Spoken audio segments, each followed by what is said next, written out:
नमस्कार दोस्तों, target with Mrityunjay के यूट्यूब चैनल में आपका स्वागत है।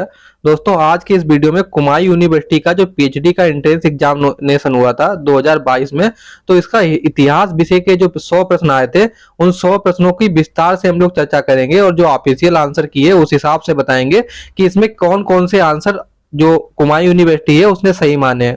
दोस्तों, मुझे पूरा उम्मीद है कि आप लोग ये वीडियो अगर देखेंगे तो जो लोग कुमाऊं यूनिवर्सिटी का इतिहास विषय से पीएचडी का एग्जाम देना चाहते हैं, एंट्रेंस एग्जाम, तो उन्हें बहुत मददगार साबित होगा। साथ साथ एक अच्छा स्कोर करने में आपको सहायता मिलेगी।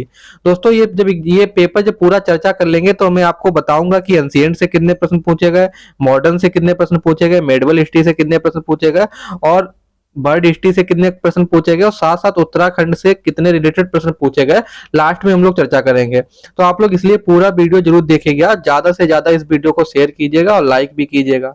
तो दोस्तों, 100 प्रश्नों की चर्चा करेंगे तो उसमें पहला प्रश्न है कि विख्यात विलुप्त सुदर्शन झील कहाँ स्थित है। दोस्तों, इसका राइट आंसर है गुजरात में सुदर्शन झील स्थित है। अगला दोस्तों प्रश्न है कि कौन सा वेद काव्य और गद्य का मिश्रित रूप से रचित है। दोस्तों, इसका राइट आंसर है यजुर्वेद, क्योंकि ये गद्य और पद्य दोनों में है। अगला दोस्तों प्रश्न है कि सिंधु सभ्यता के पुरास्थलों के उत्खनन का सही क्रम चिन्हित कीजिए। तो दोस्तों, इसमें हड़प्पा है 1921 में, फिर मोहनजोदड़ो दोस्तों 22 में, चनुदड़ो 31 में हुआ और ये हुआ 54 में। तो इसका दोस्तों राइट आंसर है 1 2 3 4 राइट आंसर है और यही कुमाऊं यूनिवर्सिटी ने माना है। हम लोग आपको बहुत डिटेल से यहाँ पे चर्चा करेंगे। चौथा प्रश्न है दोस्तों, धौलावीरा किस नदी के किनारे स्थित है। दोस्तों, इसका राइट आंसर है लूनी। अगला दोस्तों पांचवा क्वेश्चन है कि किस कुषाण शासक द्वारा भारत में सर्वप्रथम स्वर्ण मुद्राएं टंकित की गई। तो दोस्तों, इसका राइट आंसर है कुजुल कदफिसस और ये लूसेंट वगैरह में भी आपको देखने को मिल जाएगा। मैं दोस्तों आपको स्ट्रेटेजी भी बताऊंगा कि आप लोग कैसे इसमें अच्छा स्कोर कर सकते हैं लास्ट में। दोस्तों, अगला प्रश्न है छठा, किस गुप्त सम्राट ने सर्वप्रथम रजत सिक्के जारी किए। दोस्तों, ये चंद्रगुप्त विक्रमादित्य ने जारी किए थे और इन्हें ही दोस्तों ये समुद्रगुप्त के क्या थे, पुत्र थे, चंद्रगुप्त विक्रमादित्य। इनका चंद्रगुप्त द्वितीय भी नाम था। तो अब सातवां प्रश्न दोस्तों देख लेते हैं कि रज्जुल किस किस स्थान का महाक्षत्रप था। तो दोस्तों, जो रज्जुल था वो मथुरा, इसका राइट आंसर है। फिर दोस्तों आठवां दोस्तों प्रश्न है कि भारत के प्राचीनतम पाषाण कालीन पुरा स्थल बताइए। तो दोस्तों, भारत के प्राचीनतम मध्य पाषाण कालीन पुरा स्थल दोस्तों इसमें है भीमबेटका। राइट आंसर है। बहुत किताबों में आपको नहीं मिलेगा, लेकिन कुमाऊं यूनिवर्सिटी ने भी यही माना है और जब आप बहुत सर्च करेंगे तो भीमबेटका। ये दोस्तों यूजीसी नेट का प्रश्न है कि शुतुरमुर्ग के अंडे पर उत्कीर्ण छवि का प्राचीनतम प्रमाण कहाँ से मिले। दोस्तों, पटने इसका राइट आंसर है। ये आपको क्वेश्चन बैंक में मिल जाएगा। फिर दोस्तों 10वां प्रश्न है कि भारत में कौन सा क्षेत्र प्रागैतिहासिक शिला चित्र के अधिकतम संपन्न है। तो दोस्तों, इसका राइट आंसर है मध्य भारत। आप लोग टिक लगाइएगा, मध्य भारत। आप लोग इसको देखिएगा किस तरीके से प्रश्न पूछते हैं कुमाऊं यूनिवर्सिटी के एंट्रेंस एग्जाम में। फिर अगला 11वां प्रश्न है कि संगम काल में रोम व्यापार का प्रमुख केंद्र कहाँ है। तो दोस्तों, इसका राइट आंसर है कुछ लोग मानते हैं अरिकामेडु, यही माना था कुमाऊं यूनिवर्सिटी ने, लेकिन बहुत जगह आपको मुसरी भी मिल जाएगा। तो आप अरिकामेडु, आप मुसरी, आप अपना देख लीजिए कि आपको क्या लगाना है, लेकिन अरिकामेडु माना गया था लास्ट ईयर कुमाऊं यूनिवर्सिटी में। 12वां प्रश्न है दोस्तों, किस राजवंश के शासन में ईसाई संत टॉमस भारत आए थे। तो दोस्तों, इसका राइट आंसर है हिंद पर्थियन या पहलव। ये गोंडो फर्नेस जो शासक था उसके समय ईसाई संत टॉमस आए थे, तो इसका राइट आंसर होगा हिंद पर्थियन। और हिंद पर्थियन में कौन सा राजा था, गोंडो फर्नेस। फिर दोस्तों 13वां प्रश्न है कि किस शासक की नौसेना का सागर में वर्चस्व था। तो दोस्तों, इसका 13वें का राइट आंसर है राजेंद्र प्रथम। राजेंद्र प्रथम को ही दोस्तों राजेंद्र चोल भी कहा जाता है। ये दोस्तों 1012 ईस्वी के आसपास ये सिंहासन पे बैठे, इन्होंने नौसेना में इनका वर्चस्व माना जाता है। इसका राइट आंसर है राजेंद्र प्रथम। 13वां दोस्तों घटना चक्र का पिछले साल का यूपी पीसीएस में रिपीटेड प्रश्न है कि श्रवण बेलगोला में गोमेतेश्वर की प्रतिमा किसने स्थापित की। दोस्तों, चामुंड राय। 15वां प्रश्न है दोस्तों, किसके शासनकाल में प्रयाग में कुंभ पर्व का आयोजन के प्रमाण मिलते हैं। दोस्तों, इसका राइट आंसर है 15वां का हर्षवर्धन। 16वां प्रश्न दोस्तों देखते हैं कि निम्नलिखित में कौन से सिक्के का अभिप्राय नहीं है। तो दोस्तों, जीतल है, सासगनी है, कौड़ी है, हस्तगनी दोस्तों ये है जो इसका ये अभिप्राय नहीं है, हस्तगनी सिक्का नहीं है। दोस्तों 17वां प्रश्न पे चर्चा करते हैं। 17वां प्रश्न है कि सल्तनत कालीन लेखक हसन निजामी ने अपनी रचना किसे समर्पित की। तो दोस्तों हसन निजामी की जो रचना थी उसमें 1191 के आसपास से उसमें मिलता है और ये 1228 तक की इसमें जानकारी मिलती है। ये दोस्तों इसने इल्तुतमिश को समर्पित की थी। दोस्तों अगला प्रश्न है कि कौन सा भक्तिकालीन संत सल्तनत काल में जन्मे थे। तो दोस्तों इसका 18वें का राइट आंसर है। ये तुलसीदास दोस्तों जन्मे थे 1532 में, ये 1469 में, और ये 1556 में, और ये 1544 में। तो दोस्तों आप कॉमन सेंस लगा सकते हैं नानक देव, क्योंकि भक्तिकालीन संत सल्तनत काल का पूछा गया ना, तो 1526 में तो आप वो मुगल डायनेस्टी शुरू हो गई। तो राइट आंसर है इसका नानक देव। मैंने आपको इसमें डिस्कशन भी कर दिया कि कौन कब पैदा हुआ। अगला दोस्तों प्रश्न है कि मलिकुल तुज्जार किस किताब विरुद्ध प्राप्त था। तो दोस्तों 19वां का राइट आंसर है महमूद गवाह। मलिकुल तुज्जार किसको खिताब प्राप्त था। दोस्तों महमूद गवाह को मलिकुल तुज्जार कहा जाता था। फिर अगला प्रश्न है कि भारत में उद्भव सूफी सिलसिला का नाम क्या है। दोस्तों फिरदौसिया इसका राइट आंसर है। लास्ट में दोस्तों मैं सब्जेक्ट वाइज भी आपको बता दूंगा कितने प्रश्न आए थे। दोस्तों अगला प्रश्न है कि फालूस क्या है। तो दोस्तों 21वें का राइट आंसर है ये सिक्का है। मोरक्को में कांस या तांबे का सिक्के को क्या कहते थे, फालूस। दोस्तों 22वां प्रश्न है कि लीलावती का बीज गणित में फारसी अनुवाद किसने किया। तो दोस्तों इसका राइट आंसर है फैजी। फैजी अबुल फैजी ने, इन्हें अबुल भी फैजी कहते थे। एक अबुल फजल था लेकिन यहाँ पे फैजी ने क्या किया था, फारसी अनुवाद किया था। 23वां प्रश्न है कि जत्ती और दहसाला पद्धति किससे संबंधित है। दोस्तों ये राजा टोडरमल से संबंधित था। इन्होंने ही जप्ती या दहसाला पद्धति के इन्हें जन्मदाता भी कहा जाता है। 24वां प्रश्न है कि ताजमहल का वास्तुकार का नाम क्या था। तो उस्ताद इंसा था, ये भी आपको याद रखना है। फिर अगला बहुत अच्छा प्रश्न है कि फिरदौस मंजिल किसे कहते हैं। ये यूपी टीजीटी के एग्जाम में पूछा गया है। फिरदौस मंजिल को किस मुगल शासक को कहते थे। तो दोस्तों इसका राइट आंसर है शाह आलम सेकेंड। तो आप लोग ये भी देख लीजिएगा। अगला प्रश्न है दोस्तों शिवाजी के तोपखाने में कौन से विदेशी सेनाधिकारी थे। दोस्तों इसका राइट आंसर है पुर्तगाली। अगला प्रश्न है दोस्तों 27वां की दिवेर का युद्ध जो 1582 में हुआ था, मुगल और किस राज्य के बीच हुआ था। दोस्तों मेवाड़ के बीच में हुआ था। और मेवाड़ का राजा कौन था, अमर सिंह फर्स्ट। और ये जहांगीर के नेतृत्व में, मुगलों का जहांगीर ने नेतृत्व किया था, अमीर सिंह फर्स्ट। और इस तरीके से आप कह सकते थे मेवाड़ और मुगल के बीच में हुआ। मुगलों में जहांगीर थे और मेवाड़ में थे अमर सिंह। राइट आंसर है दिवेर का युद्ध मेवाड़ के बीच में हुआ। अगला प्रश्न है दोस्तों कि 1857 के विप्लव के नेता खान बहादुर खान, खान बहादुर खान 1800 विप्लव के नेता खान बहादुर खान किस क्षेत्र से संबंधित थे। तो दोस्तों इसका राइट आंसर है बरेली। खान बहादुर खान बरेली से संबंधित थे। और आप लोग और इतिहास के क्लासेस देखना चाहते हैं तो एक बार प्लेलिस्ट पे विजिट करें, वहां बहुत से अच्छे अच्छे मैंने आपको क्लासेज आपको चैप्टर वाइज प्रोवाइड कराए हैं। अगला 29वां प्रश्न है कि वीर चंद्र सिंह गढ़वाली भारतीय इतिहास के किस घटना से जुड़े हैं। तो इसका राइट आंसर है पेशावर कांड। अगला प्रश्न है कि लोक परंपरा में रानी खेत से किस रानी की कथा से जुड़ा हुआ है। तो दोस्तों रानी पद्मिनी इसका राइट आंसर है। कुमायूं यूनिवर्सिटी ने रानी पद्मिनी माना था। अगला दोस्तों 31वां प्रश्न है कि आत्मीय सभा जो 1815 में बनी थी, इसके संस्थापक कौन थे। दोस्तों राजा राम मोहन राय थे। अगला प्रश्न है कि भारतीय राष्ट्रीय कांग्रेस के प्रथम मुस्लिम अध्यक्ष कौन थे। तो दोस्तों बदरुद्दीन तैयब जी थे। ये सब लूसेंट टाइप के प्रश्न है, आप जिन लोगों ने लूसेंट पढ़ी होगी वो भी टिक मार देंगे। और मैं आपको ये भी बताऊंगा कि सेफ स्कोर कितना हो सकता है अगर आपको पीएचडी के एंट्रेंस एग्जाम क्लियर करके और यहाँ एडमिशन लेना है। अगला 33वां प्रश्न है कि 1939 में नेताजी सुभाष चंद्र बोस ने किस दल की स्थापना की थी। दोस्तों राइट आंसर फॉरवर्ड ब्लॉक। अगला दोस्तों प्रश्न है कि मार्च 1930 में बंगाल की खाड़ी के तट पर किस नेता ने वेदारण्य नामक सत्याग्रह आयोजित किया था। दोस्तों चक्रवर्ती राजगोपालाचारी इसका राइट आंसर है। आप लोग टिक कर लीजिए। दीनबंधु के नाम से कौन सा विख्यात है। दोस्तों चित्तरंजन दास दीनबंधु के नाम से जाने जाते हैं। जिन लोगों ने लूसेंट भी अगर वो 40-50 पेज अच्छे से पढ़े होंगे तब भी वो बहुत क्वेश्चन इसमें अटेम्प्ट कर लेंगे। अगला प्रश्न है कि अंडमान निकोबार द्वीप समूह को द्वीपों को शहीद या स्वराज द्वीप सर्वप्रथम नामकरण किसने दिया। तो दोस्तों नेताजी सुभाष चंद्र बोस ने ही ये नाम दिया था। अगला प्रश्न है कि भारतीय संविधान सभा में 1946 में अध्यक्ष कौन थे। तो दोस्तों राजेंद्र प्रसाद ही इसका राइट आंसर कुमायूं यूनिवर्सिटी ने माना है, क्योंकि यही परमानेंट थे और ये शत्रुघ्न सिन्हा क्या थे, टेम्परेरी थे।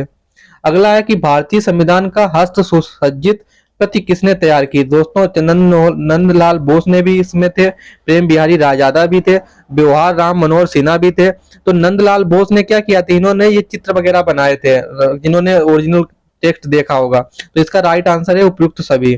फिर 35वां है कि रोलर एक्ट कानून में कौन सी ऐतिहासिक घटना जुड़ती है? दोस्तों ये जलियांवाला बाग हत्याकांड ये जुड़ता है। इसी के बाद ये जलियांवाला बाग प्रकरण कब हुआ? जब रोलर एक्ट आया, फिर उसके बाद जब विरोध प्रदर्शन हुआ, उसी के समय ये जलियांवाला बाग प्रकरण दोस्तों हुआ। उसके बाद दोस्तों 40वां प्रश्न है कि स्थापना के क्रम में कौन सा विश्वविद्यालय नवीनतम है, मतलब नया है? Which university is recent most in the serial of establishment? तो दोस्तों इसका राइट आंसर है दिल्ली, क्योंकि कलकत्ता, बॉम्बे, मद्रास ये तो 19th सेंचुरी में ही हो गई थी। अगला दोस्तों 41वां प्रश्न है कि ऐतिहासिक नोआखली आज किस देश, मतलब जो स्थान है नोआखली, ये किस देश में आज प्रेजेंट टाइम में? दोस्तों बांग्लादेश में। और यहाँ पे गांधी जी उस समय गए थे जब देश का, यहाँ पे बहुत दंगे हुए थे, उधर देश का बंटवारा हो रहा था, तो नोआखली में गांधी जी थे, और ये बंगाल में है। 42वां प्रश्न है कि ब्रिटिश शासक काल में शिक्षा संबंधी पहली पहल किसमें हुई थी? तो वुड डिस्पैच में हुई थी। और ये वुड डिस्पैच कब आया था दोस्तों? 1854 में। और अगर आपका कोई अन्य प्रश्न भी है तो आप लोग कमेंट करके पूछ सकते हैं, आपको पूरी सहायता की जाएगी हमारी टीम के द्वारा। अगला प्रश्न है कि 43वां आधुनिक विश्व में कृषि क्रांति सर्वप्रथम कहाँ घटित हुई? दोस्तों इंग्लैंड में घटित हुई थी। अगला प्रश्न है कि 44वां की वर्ष 1785 में पावर लूम किसने इजाद किया था? तो एडमंड कार्ट राइट ने किया था। इसका राइट आंसर है Edmund cart right, power loom. फिर रवाई गोलीकांड कब हुआ? तो दोस्तों रवाई गोलीकांड हुआ मई 1930, इसका राइट आंसर है। अगला प्रश्न दोस्तों 46वां है कि अमेरिकी स्वतंत्रता संग्राम में किसके विरोध में प्रतिनिधित्व नहीं तो कर नहीं का नारा बुलंद किया गया? तो दोस्तों ये स्टाम्प एक्ट के विरुद्ध में ये नारा दिया गया था। 47वां प्रश्न है कि निम्न में कौन सा फ्रांसीसी दार्शनिक नहीं है? तो दोस्तों 47वें का राइट आंसर है रूसो, क्योंकि रूसो था जनेवा का, और लाफेत, दिदरो और बाल्टियर कहाँ के थे? फ्रांस के। फ्रांसीसी दार्शनिक दोस्तों था, लेकिन रूसो का बेसिकली जन्म नहीं हुआ था, तो यहाँ पे आप लोग रूसो को ही माना गया था लास्ट ईयर। 48वें में राइट आंसर है कि फ्रांस के शासक लुई 16वां किस राजवंश से संबंधित थे? दोस्तों बुर्बो डिनेस्टी से, बुर्बो वंश से संबंधित थे लुई 16वां। 49वां है कि मार्सिले गान किसमें रचित हुआ था? तो दोस्तों मार्सिले जो ज्ञान था, मार्सिले जो था ये रॉगेट डी लाएज लायल जो थे, इन्होंने मार्सिले जो राष्ट्रगान था, ये राष्ट्रगान किसका है दोस्तों? ये नेशनल एंथम किसका है? फ्रांस का है। तो ये रॉगेट डी लायल, आपको इनका भी नाम याद रखना है। फिर आपको 50वां प्रश्न बहुत अच्छा प्रश्न है दोस्तों, इसमें ये टेनिस कोर्ट, सपा, आतंक का काल, बास्तील विध्वंस, राष्ट्रीय सभा, आपको क्रोनोलॉजी सेट करनी है कि पहले कौन सी घटना घटित हुई। तो टेनिस कोर्ट दोस्तों जो शपथ हुई थी ये 20 जून 1789 के आसपास हुई। फिर ये आतंक का घटना, ये जो आतंक का काल रहा, ये 1993 के आसपास रहा, 93 से 94। और ये फिर दोस्तों बास्तील विध्वंस हुआ था, ये 14 जुलाई 1789। और ये जो राष्ट्रीय सभा हुई थी ये भी दोस्तों जुलाई के आसपास हुई थी, 1798। तो आप अगर ये सेट करेंगे तो राइट आंसर बनेगा बी। अगला दोस्तों है नेपोलियन बोनापार्ट ने कितने युद्ध लड़े थे? दोस्तों टोटल 60 युद्ध लड़े थे। तो कहीं कहीं पे 80 भी मिलता है, लेकिन 60 इसमें माना गया था। फिर 52वां क्वेश्चन है कि मेटरनिक किस देश का राजनेता था? दोस्तों राइट आंसर है इसका ऑस्ट्रिया। अगला प्रश्न है कि किस वर्ष में यूरोप के कई देशों में क्रांति घटित हुई? तो दोस्तों इसका राइट आंसर 53वें का है, किसमें से कोई नहीं, ये राइट आंसर माना गया था। अगला 54वां प्रश्न है कि जाल वेरिन किस देश का आंदोलन था? तो दोस्तों ये इसका जर्मनी का था। ये इसमें प्रोटेस्टेंट और कैथोलिक के बीच में ये दोस्तों बेसिकली हुआ था। 55वां दोस्तों प्रथम विश्व युद्ध का जापान ने भाग लिया था? तो ये जापान ने भाग लिया था, सही है। किस युद्ध में जापान ने भाग लिया था? तो इसका राइट आंसर है फर्स्ट सेकंड दोनों, यानी उपयुक्त तीनों। इसका राइट आंसर क्या है? सी। 56वां है निम्न में कौन सा उपनिषद सभी उपनिषदों में सबसे छोटा है? तो दोस्तों इसका राइट आंसर है मांडुक्य। तो मांडुक्य उपनिषद सबसे छोटा उपनिषद है। अगला प्रश्न है कि चचनामा किस भाषा में लिखी गई? दोस्तों अरबी भाषा में लिखी गई, इसका राइट आंसर है अरबी। अगला दोस्तों 58वां प्रश्न है, और दोस्तों हम लोग लास्ट में इसका एक विश्लेषण भी करेंगे, किस सब्जेक्ट से कितने प्रश्न आए हैं, किस सेक्शन से। अगला है 58वां बहलोल लोधी का राज्यरोहण कब हुआ? दोस्तों ये 1489 में हुआ था इसका राज्यरोहण। अगला प्रश्न है कि रजिया सुल्तान मारी गई थी? तो दोस्तों इसका राइट आंसर है डाकुओं द्वारा। अगला प्रश्न है दोस्तों 60वां किस देश के व्यापारियों ने सर्वप्रथम भारत में अपने मतलब यहाँ पे व्यापार वगैरह स्टार्ट किया था। तो दोस्तों इसमें पुर्तगाल सबसे पहले आए थे। पुर्तगाल के बाद कौन आए थे, आप लोग कमेंट करके बताइएगा। ब्रिटिश नहीं आए थे, अब बताइएगा। देखते हैं कौन कमेंट करके बताता है। एक हमारा दोस्तों प्रश्न है कि इंडिया विंस फ्रीडम के लेखक कौन है। दोस्तों इसका राइट आंसर है मौलाना अबुल कलाम आजाद। अब दोस्तों कुछ ही प्रश्न, अब 40 प्रश्न और बचे हैं, फिर हम लोग विश्लेषण करेंगे, एक स्ट्रेटेजी बताएंगे। 62वां प्रश्न है कि कांग्रेस के किस अधिवेशन में पूर्ण स्वराज की मांग पारित की गई थी। दोस्तों वैसे पूर्ण स्वराज का तो लाहौर अधिवेशन में हुआ था, लेकिन इसमें स्वराज अगर तब भी अगर इनमें चार में से निकालना होगा तो आपको कलकत्ता अधिवेशन लगाना होगा, 1906 में हुआ था ये। तो इसमें ये आपको राइट आंसर इसमें लगाना होगा, दादा भाई नौरोजी उस समय थे। और ये यहाँ पे पूछा भी गया कि 1906 में कांग्रेस अधिवेशन की अध्यक्षता किसने की थी। तो 1906 में कांग्रेस के सभापति किसने किया था, दादा भाई नौरोजी ने। तो इसका राइट आंसर है बी। अगला प्रश्न है कि ट्यूडर वंश की स्थापना कब हुई थी। दोस्तों जो 64वां प्रश्न है, ट्यूडर वंश की स्थापना ये 1485 में हुई थी। अगला प्रश्न दोस्तों है मैं ही राज हूं उक्त कथन किसका है। तो दोस्तों ये लुई 14वां का प्रश्न है, जो 14वां का कथन है।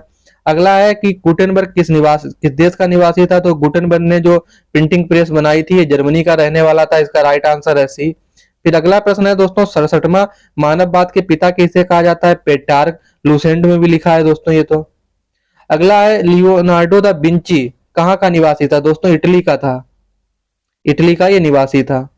अगला दोस्तों प्रश्न है कि एडवर्ड अष्टम किस देश के निवासी थे। दोस्तों इंग्लैंड के। अगला प्रश्न है कि बाइबिल का जर्मन भाषा में अनुवाद किसने किया था। दोस्तों मार्टिन लूथर ने किया था।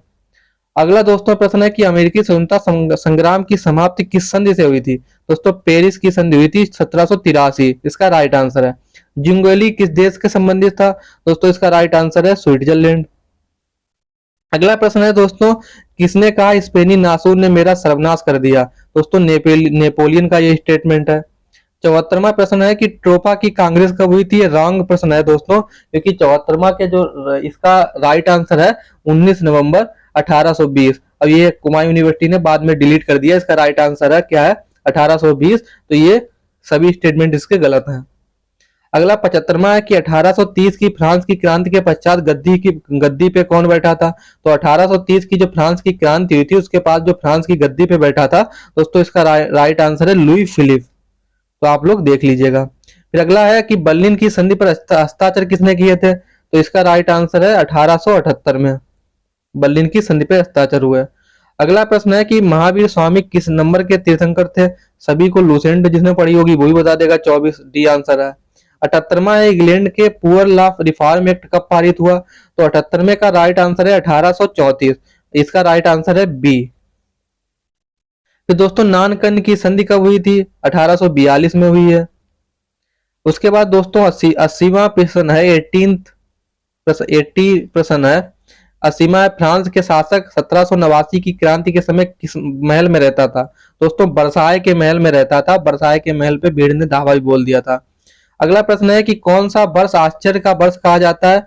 तो इसमें इसमें जो 81वां का राइट आंसर है 1789। इसे आश्चर्य का वर्ष कहा जाता है। अगला 82वां प्रश्न है कि फ्रांस की क्रांति विरोधियों को किस प्रकार की सजा दी जाती थी। गिलोटिन पे चढ़ा के। दोस्तों गिलोटिन नहीं पता है तो आप लोग कमेंट कर सकते हैं, आपको बता दिया जाएगा। 83वां प्रश्न है कि बीना कांग्रेस कब अस्तित्व में आई। तो दोस्तों 83वें का राइट आंसर जो होगा 1815 होगा। इसका राइट आंसर है 1815 में अस्तित्व में आई। 84वां प्रश्न है कि नेपोलियन द्वारा प्रसिद्ध साम्राज्य का अंत किया गया। दोस्तों इसका राइट आंसर है पवित्र रोमन एम्पायर। फिर दोस्तों 50वीं जकात नामक कर किससे लिया जाता था। मुस्लिमों से लिया जाता था। बी राइट आंसर है इसका। 86वीं है जजिया कर क्या था। जजिया दोस्तों धार्मिक कर था, एक रिलीजियस टैक्स था। अगला दोस्तों प्रश्न है कि 87वां की वास्तुकला के क्षेत्र में किस शासक का सबसे ज्यादा योगदान था। दोस्तों आर्किटेक्चर का गोल्डन ईरा कब कहा जाता है। दोस्तों शाहजहां है, इसने ताजमहल बनाया, दिल्ली का रेड फोर्ट बनवाया। फिर 88वां प्रश्न है दोस्तों 1483 में 53 में कुस्तुतनिया पर किसने विजय की। दोस्तों मोहम्मद सेकंड ने विजय की थी। तो आपको 88 में याद रखना है। अगला प्रश्न है कि नवासी जो है कि 1789 में फ्रांस की क्रांति के समय फ्रांस पर किस वंश का राजा शासन था। दोस्तों बुर्बो वंश का शासन था। अगला है कि 90 प्रश्न है कि बीना सम्मेलन में इंग्लैंड का प्रतिनिधि कौन था। दोस्तों राइट आंसर है केस लरे। अगला 91 प्रश्न है कि प्राचीन भारत में कौन सा महाजनपद सुदूर पूर्व था? राइट आंसर है इसका अंग। और अंग के इधर वेस्ट में कौन था? मगध। फिर 92वां प्रश्न है कि कौन सा विदेशी शासक भारतवर्ष के क्षेत्र का अतिक्रमण नहीं कर सका? राइट आंसर है कुरुश या साइरस। 93वां प्रश्न है कि गौतम बुद्ध के जीवन काल में मगध की राजधानी क्या थी? दोस्तों राजगिरी या गिरिब्रिज थी। उसके बाद 94वां क्वेश्चन है कि वर्धमान महावीर स्वामी की माता का नाम क्या था? दोस्तों इसका राइट आंसर है त्रिशला। 95वां प्रश्न है कि चारवाक का पर्याय क्या था? दोस्तों इसको कहते थे लिंगायत। डी आंसर है। 96 है कि मेरुतुंग की रचित कृति कौन सी है? प्रबंध चिंतामणि। सी आंसर है। 97वां प्रश्न है कि कौन सा शासक जैन मतावलंबी नहीं था? तो दोस्तों इसका राइट आंसर है बिंदुसार। अगला 98 है कुषाण कालीन देवकुल में किसकी प्रतिमाएं प्रदर्शित थी? दोस्तों शासकों की। अगला है शुंग शासक अग्निमित्र का उल्लेख किस साहित्य में मिलता है? दोस्तों नाटक में मिलता है। और ये कहानी मैंने आपको लेक्चर जो डिटेल से लिया उसमें बताई भी है। अगला प्रश्न है कि सकारी विरुद्ध किस शासक ने धारण किया सकारी? दोस्तों ये चंद्रगुप्त विक्रमादित्य या चंद्रगुप्त सेकंड जो समुद्रगुप्त के पुत्र थे उन्होंने सकारी पदवी धारण की थी। तो दोस्तों अब हम लोग चर्चा करेंगे कि आपको किस सेक्शन से कितने मतलब कुछ प्रश्नों को पूछा गया है। तो पहले बात कर लेते हैं एंशिएंट की। तो दोस्तों एंशिएंट हिस्ट्री के टोटल प्रश्न पूछे गए लगभग 28। उसके बाद मॉडर्न हिस्ट्री के दोस्तों प्रश्न लगभग पूछे गए हैं इसमें 16। उसके बाद दोस्तों मेडिवल हिस्ट्री की भी बात कर लेते हैं। मेडिवल हिस्ट्री के दोस्तों इसमें प्रश्न पूछे गए हैं 18। और उत्तराखंड हिस्ट्री से दोस्तों इसमें प्रश्न पूछे गए हैं 3। और बर्ड हिस्ट्री से सबसे ज्यादा प्रश्न पूछे गए हैं इसमें 35। तो आप लोग बर्ड हिस्ट्री को विशेष देखना है। तो ये मैंने आपको विश्लेषण बता दिया किस सेक्शन से कितने प्रश्न पूछे गए हैं। आपको अगर यहाँ पे कुमायूं यूनिवर्सिटी में पीएचडी में एडमिशन चाहिए तो अगर आप लोग 80 प्रश्न सही कर रहे हैं तो आपकी एक बेस्ट स्कोर है। मुझे उम्मीद है कि आपका लगभग 100% पॉसिबिलिटी है कि आपको 80 में यहाँ पे सिलेक्शन आपका हो जाएगा। पीएचडी में आपको एडमिशन मिल जाएगा। इंटरव्यू में फिर आपको देखना होगा अपना। दोस्तों आपको एक बात और बताना चाहेंगे कि यहाँ पे जो सिलेबस में दिया है इसमें दिखा है कि 50 प्रश्न आएंगे रिसर्च मेथोडोलॉजी के, 50 आएंगे आपके सब्जेक्ट के। लेकिन 1-2 सालों से ऐसा हो रहा है कि 100% सीधे सीधे सब्जेक्ट के आ जा रहे हैं। तो आप लोग अपना देख लीजिएगा, आप रिसर्च मेथोडोलॉजी पढ़ लीजिएगा लेकिन सब्जेक्ट पे आप ज्यादा ध्यान दीजिएगा क्योंकि हो सकता है 100 प्रश्न सीधे सीधे आपको सब्जेक्ट से दे दे। आपकी अन्य कोई समस्या है तो आप लोग कमेंट में कर सकते हैं। अगर आपको वीडियो अच्छा लगा है तो ज्यादा से ज्यादा शेयर कीजिए, लाइक करना ना भूलिएगा। और अगर कोई प्रश्न है तो आप लोग कमेंट भी कर सकते हैं। थैंक यू दोस्तों, किसी अन्य वीडियो पे फिर मिलेंगे।